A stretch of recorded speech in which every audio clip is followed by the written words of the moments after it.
প্রতি শনিবারই একই ঘটনা ঘটে। শ্বশুরবাড়ি থেকে ফিরে এলে আমি যেন হঠাৎ অজ্ঞান হয়ে যাই, একদম ঠিক 2 ঘন্টার জন্য। প্রথমে ভেবেছিলাম ক্লান্তি, তারপর ভেবেছিলাম কাকতালীয়, কিন্তু ধীরে ধীরে বুঝলাম এর পিছনে কিছু একটা আছে, কিছু একটা অস্বাভাবিক, কিছু একটা ভয়ের। আমার নাম নওরিন। বিয়ে হয়েছে 3 বছর হলো রাহাতের সঙ্গে। আমরা আলাদা ফ্ল্যাটে থাকি, শান্তিতে, নিজের মতন করে। কিন্তু প্রতি শনিবার দুপুরে শ্বশুরবাড়িতে যাওয়া, এটা যেন অলিখিত নিয়ম। রাহাতের বাবা সোলাইমান সাহেব অনেক বড় পদে চাকরি করে। তার কথাই শেষ কথা। শুরুটা খুব সাধারণ ছিল, খাওয়া দাওয়া, গল্প, হাসাহাসি সবই ঠিকঠাক। কিন্তু 3 মাস আগে থেকে অদ্ভুত একটা ব্যাপার শুরু হলো। প্রথমবার যখন শ্বশুরবাড়ি থেকে ফিরে এলাম, শরীরটা কেমন জানি লাগছিল, মাথা ঘুরছিল, চোখটা জুড়িয়ে আসছিল। ভাবলাম একটু শুয়ে নি, তারপর আর কিছু মনে নেই। জেগে দেখি ঠিক 2 ঘন্টা কেটে গেছে। দ্বিতীয়বারও একই ঘটনা। তৃতীয়বারে মনে হলো এটা আর কাকতালীয় না। চতুর্থবারের দিনটা আমি কখনো ভুলবো না। গাড়িতে বসেছিলাম, রাস্তায় লাইটগুলো চোখের সামনে ঝাপসা হয়ে যাচ্ছিল। মাথা ভারী, বুক ধড়ফড় করছে। রাহাত, আমার খুব খারাপ লাগছে, আমি আস্তে করে বললাম। রাহাত এক হাতে স্টিয়ারিং ধরে অন্য হাতে আমার কপালে হাত রাখলো। জ্বর তো নেই? আবার শুরু হলো। তার গলায় বিরক্তি স্পষ্ট। আমি কষ্ট পেয়ে বললাম, প্রতি শনিবারই এমন হয়, শুধু ওখান থেকে ফেরার পর। সে হেসে উঠল, ঠান্ডা, অদ্ভুত এক হাসি। তুমি কি বলতে চাইছো? বাবা তোমাকে কিছু খাওয়ায়? আমি চুপ করে গেলাম, কিন্তু আমার চোখ সব বলে দিচ্ছিল। নওরিন, প্লিজ এসব ভাবা বন্ধ করো। তুমি ক্লান্ত, এটাই সত্য। তার কথাগুলো আমার বুকের ভিতর ছুরি হয়ে বিঁধছিল। বাসায় ফিরেই আমি সোফায় লুটিয়ে পড়লাম, চোখ বন্ধ হয়ে আসছিল। ঘুম না, এটা যেন জোর করে অচেতন করে দেওয়া। জ্ঞান হারানোর আগের মুহূর্তে দেখলাম রাহাত আমাকে একটা কম্বল দিয়ে ঢেকে দিচ্ছে। তার স্পর্শে মায়া ছিল, কিন্তু তার কথাই ছিল অবহেলা, অতিরিক্ত আদুরে। তারপর অন্ধকার। জ্ঞান ফিরল ঠিক 2 ঘন্টা পর। ঘড়ির কাঁটা যেন আমার শরীরের সঙ্গে তাল মিলিয়ে চলছে। সেদিন সিদ্ধান্ত নিলাম আমি সত্যিটা জানবই। পরের দিন রাহাত আর তার বাবা মাছ ধরতে গেল। আমি একা বের হলাম। শহরের এক নামী হাসপাতালে গিয়ে সব পরীক্ষা করালাম, রক্ত, প্রস্রাব, ব্রেন স্ক্যান, যা যা সম্ভব সব। কাউকে কিছু বলিনি, কোনো রেকর্ডও রাখিনি। রিপোর্ট হাতে পাওয়ার আগে পর্যন্ত আমি নিজেকেই সন্দেহ করছিলাম। হয়তো আমিই বাড়িয়ে ভাবছি, হয়তো সত্যিই আমি দুর্বল। কিন্তু রিপোর্ট খুলে পড়ার পর আমার পুরো দুনিয়া থেমে গেল। রক্তের রিপোর্টে স্পষ্ট লেখা, সিডেটিভ কম্পাউন্ড ডিটেক্টেড, অর্থাৎ আমাকে ঘুমের ওষুধ দেওয়া হয়েছে ইচ্ছাকৃতভাবে। আমার হাত কাঁপছিল, মাথার ভিতর শুধু একটাই প্রশ্ন ঘুরছিল, কে? রাহাত নাকি সুলাইমান সাহেব? মনে পড়ল প্রতি শনিবার একই খাবার, একই পানীয়, আর আমি প্রতিবার একইভাবে অজ্ঞান। সেদিন রাতে রাহাত বাসায় ফিরলে আমি কিছু বলিনি, চুপচাপ তার দিকে তাকিয়েছিলাম। সে স্বাভাবিক ভঙ্গিতে কথা বলছিল, যেন কিছুই হয়নি। আমি বুঝলাম এটা শুধু একটা অসুখ না, এটা একটা পরিকল্পনা। কিন্তু কেন? আমি কি এমন কিছু জানি যা আমার জানা উচিত নয়? নাকি আমাকে কিছু থেকে দূরে রাখার চেষ্টা করা হচ্ছে? সেই রাতেই আমি সিদ্ধান্ত নিলাম, পরের শনিবার আমি আবার যাব, কিন্তু এবার আমি প্রস্তুত হয়ে যাব। কারণ এই গল্পের শেষটা আমিই লিখব। শনিবারটা এবার আলাদা ছিল। আগের মতোই আমি শাড়ি পরে প্রস্তুত হলাম, কিন্তু ভিতরে ভিতরে আমি আর আগের সেই নওরিন না। এবার আমি যাচ্ছি উত্তর খুঁজতে, নিজেকে বাঁচাতে। রাহাত লক্ষ্য করলো আমি অস্বাভাবিকভাবে চুপ। আজ এত শান্ত কেন? সে জিজ্ঞেস করলো। আমি হালকা হেসে বললাম, কিছু না, ভাবছি শুধু। সে আর কিছু বলল না, কিন্তু তার চোখে এক ঝলক সন্দেহ আমি স্পষ্ট দেখলাম। শ্বশুরবাড়িতে পৌঁছানোর পর সব কিছু আগের মতোই। ডাইনিং টেবিলে সাজানো খাবার, পোলাও, কোরমা, সালাড, আর সেই একই গ্লাসে রাখা জুস। আমার বুকের ভিতরটা ধকধক করছিল। আজ আমি খাবো, কিন্তু অজ্ঞান হব না, কারণ আমি প্রস্তুত। ব্যাগের ভিতরে ছোট্ট একটা জিনিস, একটা মাইক্রো রেকর্ডার। আর একটা সিদ্ধান্ত, আমি আজ কিছু খাবো না যেটা আমার সামনে ঢালা হয়নি। নওরিন, এই জুসটা খাও মা। সোলাইমান সাহেব নিজের হাতে গ্লাসটা এগিয়ে দিলেন। তার চোখের দিকে তাকালাম, শান্ত, স্বাভাবিক, কিন্তু খুব বেশি নিয়ন্ত্রিত। আমি গ্লাসটা হাতে নিলাম, ঠোঁটে ছোঁয়ালাম, কিন্তু খাইলাম না। চুপিসারে একটু পাশ ঘুরে ঠোঁটের কাছে রেখে দিলাম, যেন খাচ্ছি। তারপর সুযোগ পেয়ে জুসটা টেবিলের নিচে রাখা টিস্যুতে ঢেলে দিলাম। কেউ খেয়ালই করলো না। খাওয়া শেষ হওয়ার কিছুক্ষণ পর আমি ইচ্ছে করেই বললাম, আমার একটু মাথা ঘুরছে। রাহাত বিরক্ত গলায় বলল, আবার শুরু হলো? আমি সোফায় গিয়ে শুয়ে পড়লাম, কিন্তু এবার অজ্ঞান হওয়ার অভিনয়। চোখ বন্ধ, নিঃশ্বাস ধীর, শরীর নিস্তব্ধ। ভিতরে ভিতরে আমি পুরো জেগে আছি। 5 মিনিট, 10 মিনিট, তারপর পায়ের শব্দ। দুজন মানুষ, রাহাত আর তার বাবা। আবার ঘুমিয়ে পড়েছে, রাহাত বলল, স্বস্তির নিঃশ্বাস পেলে। ডোজ ঠিক ছিল? সোলাইমান সাহেব ধীর গলায় বললেন। আমার বুকের ভিতরটা যেন থেমে গেল। ডোজ মানে এটা ইচ্ছাকৃত? আর কতদিন এটা চালাতে হবে? রাহাত জিজ্ঞেস করল।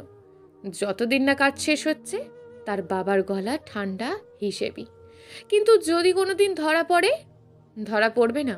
ও খুব সোজা মেয়ে, নিজের ওপরেই সন্দেহ করে। আমার চোখের কোণে পানি জমে উঠল, কিন্তু আমি নড়লাম না। কিছুক্ষণ নীরবতা, তারপর রাহাত বলল, ও কিছু টের পাচ্ছে মনে হয়। আমার হৃৎস্পন্দন বেড়ে গেল। পেতেই পারে, কিন্তু এখন আর পিছিয়ে আসার সুযোগ নেই। সোলাইমান সাহেব বললেন, ওকে দূরে রাখাটা জরুরি, না হলে সব কিছু ভেস্তে যাবে। কিসের থেকে দূরে? আমার মাথার ভিতর ঝড় বয়ে যাচ্ছে। হঠাৎ একটা শব্দ, ড্রয়ার খোলার। ফাইলগুলো এখানে রাখো, ও জেগে ওঠার আগেই আমরা বের হয়ে যাব, সোলাইমান সাহেব বললেন। ফাইল? কোন ফাইল? কয়েক সেকেন্ড পর দরজা বন্ধ হয়ে যাওয়ার শব্দ, নীরবতা। আমি ধীরে ধীরে চোখ খুললাম। শরীরটা কাঁপছিল। সব কিছু এখন পরিষ্কার, কিন্তু আবারও অস্পষ্ট। ওরা আমাকে ইচ্ছে করে অজ্ঞান করে রাখে কিছু একটা কাজ করার জন্য, আর সেই কাজের সঙ্গে জড়িত কিছু ফাইল। আমি উঠে বসলাম, ড্রয়ারের দিকে এগোলাম। হাত কাঁপছিল, কিন্তু থামলাম না। ড্রয়ার খুলতেই দেখি একটা মোটা ফাইল, তার উপর বড় অক্ষরে লেখা, প্রপার্টি ট্রান্সফার এগ্রিমেন্ট। আমার নাম, রাহাতের নাম, আর এক অচেনা কোম্পানির নাম। পাতা উল্টাতে উল্টাতে হঠাৎ আমার নিঃশ্বাস আটকে গেল। শেষ পাতায় একটা সিগনেচার, আমার সই। কিন্তু আমি কখনো এটা সই করিনি। ঠিক তখনই পিছন থেকে একটা গলা, তুমি জেগে উঠেছ? আমি ধীরে ধীরে ঘুরে দাঁড়ালাম। রাহাত দরজার সামনে দাঁড়িয়ে। তার চোখে এবার আর অবহেলা নেই, শুধু ধরা পড়ে যাওয়ার ভয়। আমি ফাইলটা শক্ত করে ধরে বললাম, আমি ঘুমাইনি রাহাত, সব শুনেছি। ঘরটা হঠাৎ ভারী হয়ে গেল। সে কিছুক্ষণ চুপ করে থাকলো, তারপর ধীরে ধীরে দরজা বন্ধ করলো। তাহলে এখন তোমাকে বুঝিয়ে বলতে হবে, সে বলল। তার গলায় এমন একটা সুর যেটা আমি আগে কখনো শুনিনি। আমি এক পা পিছিয়ে গেলাম। কি বোঝাবে? সে ধীরে ধীরে এগিয়ে আসছে। কেন তোমাকে ঘুম পাড়াতে হয়, আর কেন তুমি এই ফাইলে সই করেছো সেটা? আমার গলা শুকিয়ে গেল। আমি সই করিনি। সে হালকা হাসলো। করেছো, শুধু তুমি মনে করতে পারছো না। ঘরের বাতাস হঠাৎ ঠান্ডা হয়ে গেল। আমি বুঝলাম এই খেলা শুধু শুরু হয়েছে, আর এবার হয় আমি সত্যটা বের করব, না হলে আমি নিজেই হারিয়ে যাব চিরতরে। ঘরের ভিতরটা অদ্ভুত ঠান্ডা। রাহাত ধীরে ধীরে আমার দিকে এগিয়ে আসছি। তার চোখে আমি যাকে চিনতাম সেই মানুষটা নেই। তুমি বসো, সে শান্ত গলায় বলল। আমি বসিনি। না, আগে তুমি বলো এটা কি। আমি ফাইলটা তুলে ধরলাম। সে একটা দীর্ঘশ্বাস ফেলল, যেন অনেক দিনের লোকানো বোঝা নামাতে যাচ্ছে। সব কিছু এত জটিল না নওরিন, সে বলল। তুমি খুব ইমোশনাল, তাই আমরা তোমাকে এসব থেকে দূরে রেখেছি। আমার ভিতরে আগুন জ্বলে উঠল। ঘুমের ওষুধ খাইয়ে? আমার সই জাল করে? সে এবার একটু বিরক্ত হলো। জাল না, লিগাল প্রসেস। আমি হেসে ফেললাম, তিক্ত একটা হাসি। লিগাল? অজ্ঞান মানুষকে দিয়ে সই করানো, এটাই তোমাদের লিগাল? ঠিক তখনই দরজা খুলে ভিতরে ঢুকলেন সোলাইমান সাহেব। তার মুখে একটু অস্থিরতা নেই। বুঝে গেছে? তিনি শান্ত গলায় জিজ্ঞেস করলেন। রাহাত মাথা নাড়ল। সোলাইমান সাহেব আমার সামনে এসে দাঁড়ালেন। শোনো মা, তিনি এমনভাবে বললেন যেন কিছুই হয়নি।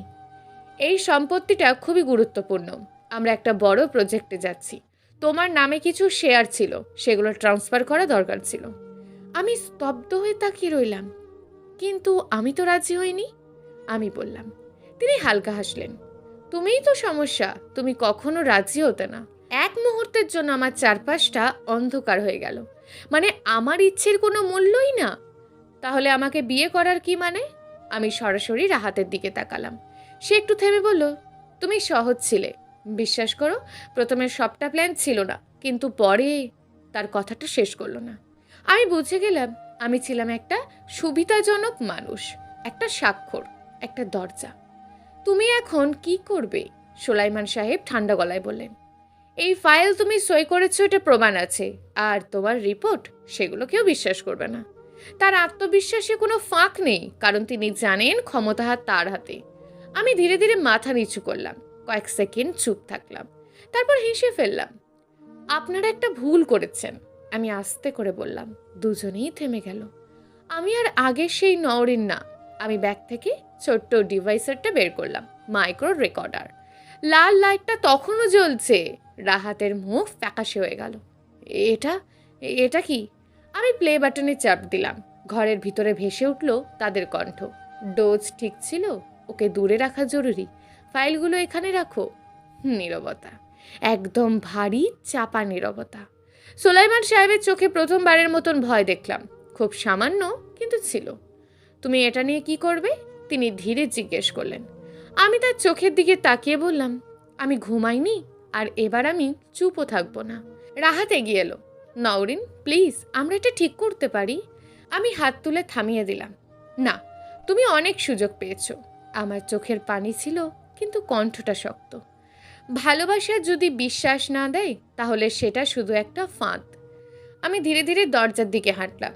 কেউ আমাকে আটকায়নি, কারণ এবার আমি অজ্ঞান না, আমি জেগে আছি। 6 মাস পর একটা ছোট্ট ঘর, জানালার পাশে বসে আমি লিখছি।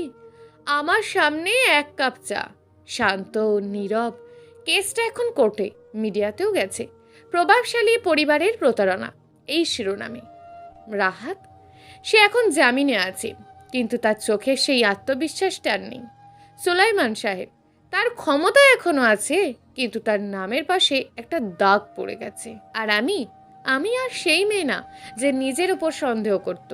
আমি শিখেছি, কেউ যদি তোমাকে বারবার ঘুম পাড়াতে চায়, তাহলে বুঝে নাও তুমি জেগে উঠলে তাদের সবচেয়ে বড় ভয়। আমি কলমটা থামালাম, জানালার বাইরে তাকালাম। সূর্যের আলো ধীরে ধীরে ঘরে ঢুকছে। আমি আস্তে করে বললাম, এই গল্পের শেষটা আমি নিজেই লিখেছি। সমাপ্ত। গল্প নীরব ঘুম। লেখক গল্পঘর। প্রিয় দর্শক বন্ধুরা, আজকের গল্পটি যদি ভালো লেগে থাকে, তাহলে অবশ্যই কমেন্ট বক্সে আপনার মূল্যবান একটি মন্তব্য করে যাবেন। আর আরও নিত্য নতুন গল্প শোনার জন্য অবশ্যই চ্যানেলটিকে সাবস্ক্রাইব করে দেবেন। দেখা হবে পরবর্তী ভিডিওতে। ততক্ষণ ভালো থাকুন, সুস্থ থাকুন, নিজের পরিবারের খেয়াল রাখুন। ধন্যবাদ।